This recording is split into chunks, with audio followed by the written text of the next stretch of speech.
तो गाइस यहाँ पर आज हम डिस्कस करेंगे पॉलिटिकल साइंस में जो भी आपके मोस्ट इम्पोर्टेंट क्वेश्चन है। तो बिल्कुल भी गाइस आपको वीडियो को स्किप नहीं करना है, क्योंकि आपका पूरा पेपर का फुल सॉल्यूशन यहाँ पर आपको मिलने वाला है।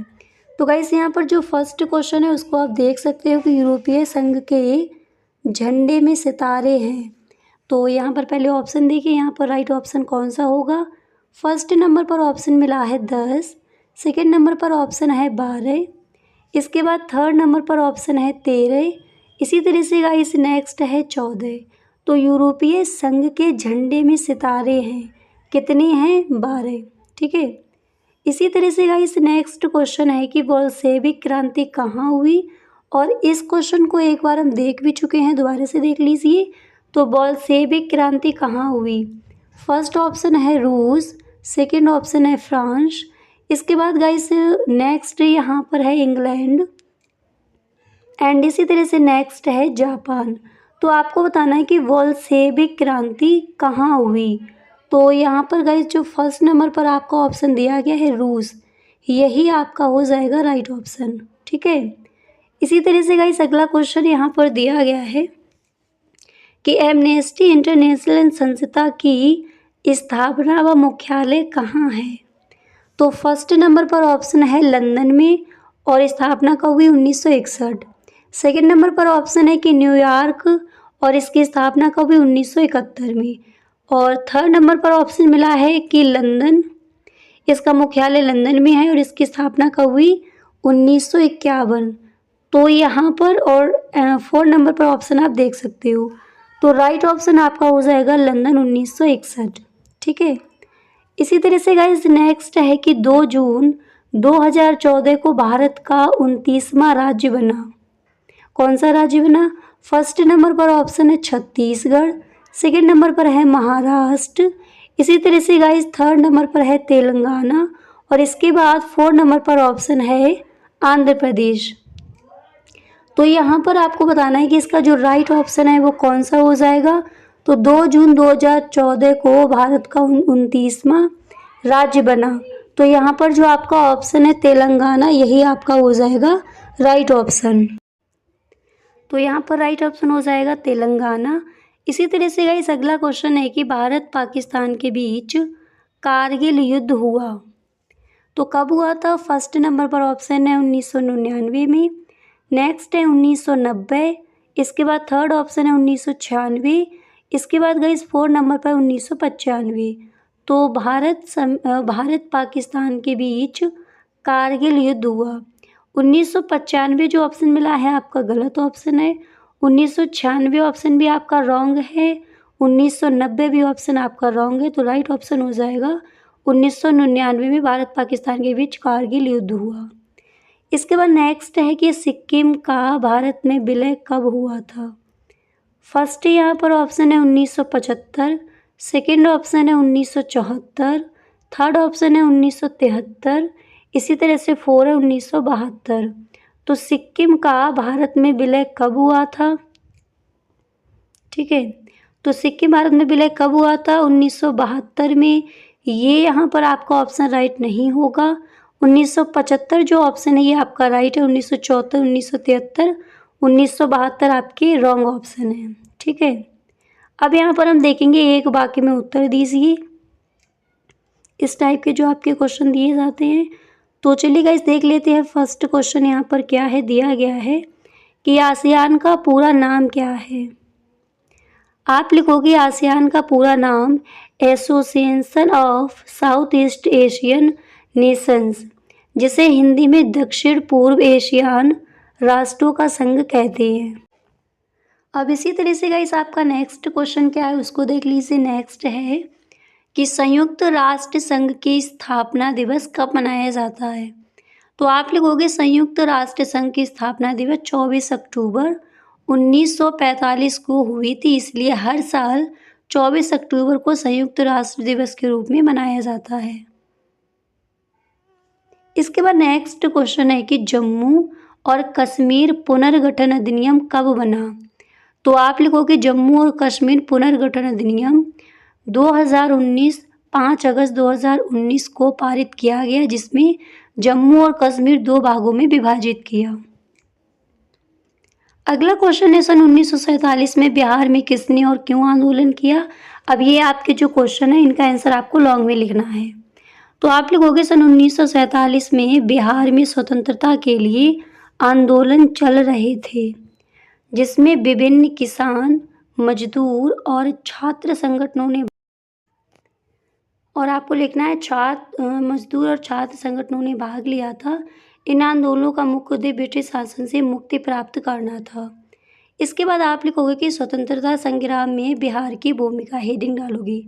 इसमें आप लिखोगे कि बिहार के लोगों ने भारतीय स्वतंत्रता संग्राम में सक्रिय रूप से भाग लिया था और 1947 में ही बिहार में स्वतंत्रता के लिए आंदोलन जारी थे।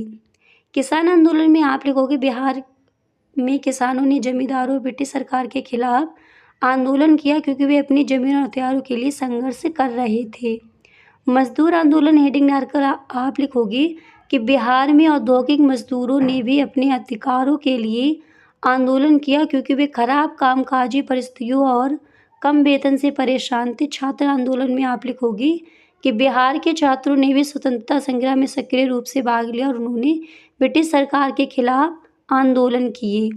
अब प्रमुख नेता कौन कौन थे उनको देख लीजिए। आप लिखोगी जयप्रकाश नारायण, श्री कृष्ण सिंह, अनुग्रह नारायण सिंह, राजेंद्र प्रसाद जैसे नेता बिहार में स्वतंत्रता संग्राम में महत्वपूर्ण भूमिका निभाते रहे।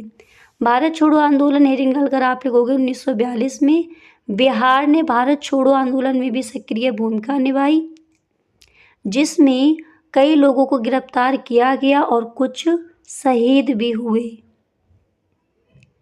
इसके बाद आप लिखोगे कि 5 जून 1974 जेपी ने संपूर्ण क्रांति का आह्वान किया। पटना के गांधी मैदान में जयप्रकाश नारायण ने एक विशाल जन सभा को संबोधित किया था। इस सभा में उन्होंने संपूर्ण क्रांति का नारा दिया, जिसमें राजनीतिक, सामाजिक, आर्थिक और शैक्षणिक व्यवस्था में सुधार की मांग की गई। इसी तरह से नेक्स्ट है कि ऑपरेशन ब्लू स्टार क्या था। आप लिखोगे ऑपरेशन ब्लू स्टार जो 1 जून से 8 जून 1984 तक चला। भारतीय सेना द्वारा अमृतसर के स्वर्ण मंदिर में सिख अलगाववादियों और उग्रवादियों, विशेषकर जनरल सिंह भिंडरावाले और उनके समर्थकों को खदेड़ने के लिए किया गया और एक सैन्य अभियान था। ठीक है, और इसके बाद यहाँ पर आप लिखोगे उद्देश्य। आप लिखोगे ऑपरेशन का मुख्य उद्देश्य स्वर्ण मंदिर में छिपे अलगाववादी सिख उग्रवादियों और खालिस्तान समर्थक जनरल सिंह भिंडरावाले को बेअसर करना था। समय सीमा यह ऑपरेशन 1 जून से 8 जून 1984 तक चला। इसके बाद आप हेडिंग डालोगे परिणाम। इसमें आप लिखोगे कि ऑपरेशन के दौरान कई लोगों की जान गई, जिनमें सैनिक और नागरिक दोनों शामिल थे। विवाद, हेडिंग डालकर आप लिखोगे ऑपरेशन को लेकर आज भी विवाद है। कुछ लोग इसे अलगाववाद के खिलाफ ज़रूरी कदम मानते हैं, जबकि अन्य इसे सिख समुदाय की आस्था पर हमला मानते हैं। ठीक है, तो परिणाम में आपको क्या लिखना है, विवाद में आपको क्या लिखना है। तो ऑपरेशन ब्लू स्टार क्या था, आई होप आपको क्लियर हो गया होगा। इसी तरह से यहाँ पर गाइस नेक्स्ट क्वेश्चन है कि प्रिवी पर्स किसे कहते हैं। आप लिखोगे कि प्रिवी पर्स भारत की पूर्वी रियासतों के शासक परिवारों को उनकी रियासत के भारत में विलय होने के बाद दिए जाने वाले एक विशेष वार्षिक भुगतान को कहा जाता है, जो बाद में संविधान के 26वें संशोधन द्वारा समाप्त,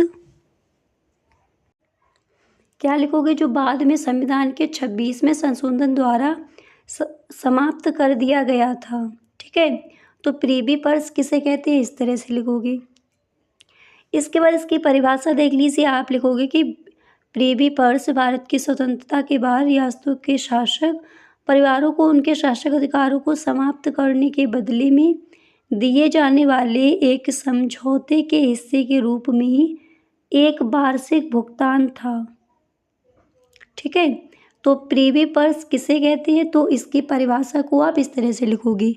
इसके आगे आपको क्या लिखना है उसको देख लीजिए। इसके आगे आप लिखोगे विलय के बाद जब रियासतों ने भारत में विलय किया तो शासक परिवारों को प्रिवी पर्स के रूप में एक निश्चित राशि का भुगतान किया जाता था। समाप्त किया गया। संविधान के 26वें संशोधन अधिनियम 1971 द्वारा प्रिवी पर्स को समाप्त कर दिया गया था। ठीक है, तो कब किया गया था? 26वें संशोधन अधिनियम 1971 द्वारा। अगला क्वेश्चन है कि एक दल के प्रभुत्व का क्या अर्थ है? तो चलिए देख लेते हैं इसका आंसर क्या होगा। आप लिखोगे एक दलीय प्रभुत्व वाला राज्य बहुमत शासन की एक प्रणाली है जहां एक राजनीतिक दल ने लगातार बहुत बड़े बहुमत से चुनाव जीत हासिल की है और इसलिए वह प्रमुख शासक दल है, जिसके परिणाम स्वरूप उसे अन्य छोटे राजनीतिक दलों के साथ गठबंधन बनाने की आवश्यकता नहीं होती है। ठीक है, तो एक दल के प्रभुत्व का क्या अर्थ है, इस तरह से वहां पर आप लिख कर आओगे कि एक दलीय प्रभुत्व वाला राज्य बहुमत शासन की एक प्रणाली है जहां एक राजनीतिक दल ने लगातार बहुत बड़े बहुमत से चुनाव जीत हासिल की और इसलिए वह प्रमुख शासक दल है। इस तरह से इस क्वेश्चन का आंसर वहां पर आप लिखोगे। अगला क्वेश्चन है कि पंचवर्षीय योजना कब शुरू हुई थी? आप लिखोगे पहली पंचवर्षीय योजना का उद्देश्य देश का कृषि विकास था। दूसरी योजना का उद्देश्य देश का औद्योगिक विकास था और तीसरी योजना का उद्देश्य, और इसके बाद यहाँ पर आप लिखोगे और तीसरी योजना का उद्देश्य देश की अर्थव्यवस्था को स्वतंत्र बनाना था और चौथी पंचवर्षीय योजना का उद्देश्य विकास के साथ स्थिरता और आत्मनिर्भरता की उपलब्धि प्राप्त करना था। इसके बाद यहाँ पर आप लिखोगे भारत में पंचवर्षीय योजनाओं को विकसित, क्रियान्वित और निगरानी करने का काम योजना आयोग 1951 से 2014, नीति आयोग 2015 से 2017 ने किया। साल 2014 में नरेंद्र मोदी सरकार ने योजना आयोग को भंग कर दिया था और इसकी जगह नीति आयोग की स्थापना की थी। इसके बाद यहाँ पर आप लिखोगे कि जनरेटिव एआई की सुविधा फिलहाल एक्सपेरिमेंट के तौर पर उपलब्ध है। इसके बाद आप लिखोगे जानकारी में जगह या अलग अलग स्थितियों के आधार पर अंतर देखने को मिल सकता है। इसके बाद इसका आंसर आप क्या लिखोगे यहाँ पर? अगर गाइस आप इतना भी लिख कर आते हो पंचवर्षीय योजना कब शुरू हुई थी, जितना यहाँ पर आंसर दिया गया है, तो एग्जामिनर आपको फुल मार्क्स ही देकर जाएगा। अगला क्वेश्चन है कि नीति आयोग का गठबंधन कब हुआ? इसके कोई 2 प्रमुख कार्य लिखिए। तो आप लिखोगे नीति आयोग, जिसका पूरा नाम राष्ट्रीय भारत परिवर्तन संस्थान है, का गठन 1 जनवरी 2015 को हुआ था और इसके 2 प्रमुख कार्य हैं केंद्र और राज्य सरकारों को रणनीतिक और तकनीकी सलाह देना और विकास एजेंडे को लागू करने के लिए एक मंच प्रदान करना। ठीक है, तो पहले आपको इस तरह से लिखना है कि नीति आयोग, जिसका पूरा नाम क्या है, राष्ट्रीय भारत परिवर्तन संस्थान, इसका गठन 1 जनवरी 2015 को हुआ था और इसके 2 प्रमुख कार्य केंद्र और राज्य सरकारों को रणनीतिक तकनीकी सलाह देना और विकास एजेंडे को लागू करने के लिए एक मंच प्रदान करना। नीति आयोग का गठन, इसमें आप लिखोगे स्थापना तिथि 1 जनवरी 2015। योजना आयोग का स्थान, नीति आयोग ने योजना आयोग का स्थान लिया, जिसकी स्थापना 15 मार्च 1950 को हुई थी। उद्देश्य हेडिंग डालोगे और इसके बाद यहाँ पर आप लिखोगे कि नीति आयोग का उद्देश्य भारत के विकास एजेंडे को आगे बढ़ाना और भारत को एक मजबूत और विकसित राष्ट्र बनाना है। ठीक है, तो नीति आयोग संगठन में इस तरह से वहां पर आप लिख कर आओगे। इसके बाद देखिए आप लिखोगे कि नीति आयोग के 2 प्रमुख कार्य, फर्स्ट रणनीतिक और तकनीकी सलाह हेडिंग डालोगे। इसमें आप लिखोगे कि नीति आयोग केंद्र और राज्य सरकारों को विभिन्न नीतियों और कार्यक्रमों के लिए रणनीतिक और तकनीकी सलाह प्रदान करता है। विकास एजेंडे के लिए मंच, इसमें आप लिखोगे नीति आयोग विकास एजेंडे के कार्यान्वयन में तेजी लाने के लिए अंतर क्षेत्रीय और अंतर विभागीय मुद्दों के समाधान के लिए एक मंच प्रदान करता है। तो क्वेश्चन आपका है कि नीति आयोग का गठबंधन कब हुआ? इसके दो प्रमुख कार्य आपने देख लिए। अब कुछ आपके गाइस मोस्ट इम्पोर्टेंट क्वेश्चन है, चलिए उनको भी देख लेते हैं। जैसे क्योटो प्रोटोकॉल क्या है? भारत ने इस संधि पर हस्ताक्षर कब किए? ग्लोबल वार्मिंग किसे कहते हैं? ग्लोबल वार्मिंग कैसे होती है लिखिए, ये भी आपका इम्पोर्टेंट है। प्राकृतिक संसाधन किसे कहते हैं? इन्हें बचाने हेतु दो उपाय लिखिए, ये क्वेश्चन भी आपका इम्पोर्टेंट है, कई बार पूछा गया है कि प्राकृतिक संसाधन हम किसे कहते हैं, इसे बचाने के कोई उपाय दीजिए।